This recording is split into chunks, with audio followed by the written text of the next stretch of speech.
If you only remember one thing from this video, remember this. A Christian can portray evil, but we should not play a character whose purpose is to delight in it. In our use of fantasy and magic, we ought not to endorse anything that rejoices in the act of sinning. Said another way, if a character's identity and progression are fundamentally ordered towards glorifying evil, participation becomes endorsement. To play a succubus requires delighting in sexual perversion. To play a warlock often requires pursuing power through dark or forbidden supernatural sources. These identities are not merely surrounded by evil, they are built on it. The character advances by doing the very thing Scripture calls us to flee. Progress becomes corruption, and victory becomes wickedness. And as a mechanic, the game rewards the player for leaning further into it. Evil is no longer portrayed as destructive. Imagine a campaign where a character becomes stronger every time they summon demons or corrupt others. The more wicked the character becomes, the more powerful they grow. The game rewards the descent, and the player's success depends on embracing it.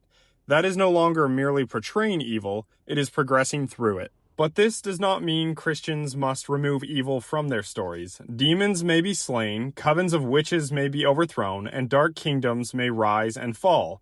A good, mature story necessitates the presence of wickedness. Note that Scripture itself does not shy away from depicting evil. Pharaoh enslaves Israel, Jezebel murders prophets, and Judas betrays Christ. The Bible tells the truth about evil, but it never invites us to celebrate it. The wicked appear in the story so that the righteous can overcome by the final chapter. And that doesn't mean that there won't be suffering and loss along the way. Think about the stories we cherish. In The Lord of the Rings, Gandalf slays the Balrog, a demon.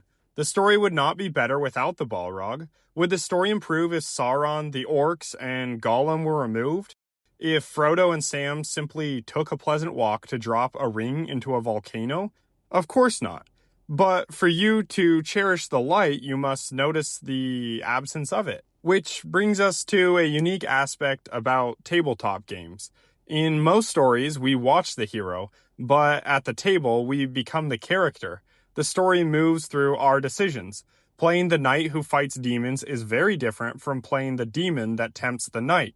One resists evil, and the other advances it. Now, someone might ask, doesn't the Dungeon Master roleplay villains? Yes, but the Dungeon Master's role is different. A player must roleplay a character's identity, goals, and persona. However, the Dungeon Master presents the world, heroes, villagers, monsters, and tyrants alike. When the Dungeon Master portrays a demon, it exists as something the players are meant to confront and overcome. Portraying evil so that it can be resisted is very different from choosing evil as the identity of your character that you must embody and hope to prosper. As an analogy, a judge understanding and talking about criminal acts is very different from being a criminal trying to get away with it. And all of this doesn't mean a Christian character needs to be flawless. In fact, many of the characters in Scripture are deeply flawed. David is courageous, but also proud. Peter is bold, but also impulsive. Their stories do not succeed because of their flaws. They succeed despite them. And when those flaws take control, the result is tragedy. So a Christian character does not need to be perfect, but their story should move somewhere. They grow in character, succeed despite their flaws, or end in tragedy when those flaws take control. Broken characters can make wonderful stories, because redemption requires something to redeem. So when you create a character, ask yourself, does this character move towards goodness or away from it? Until next time, may God bless your fellowship and your play.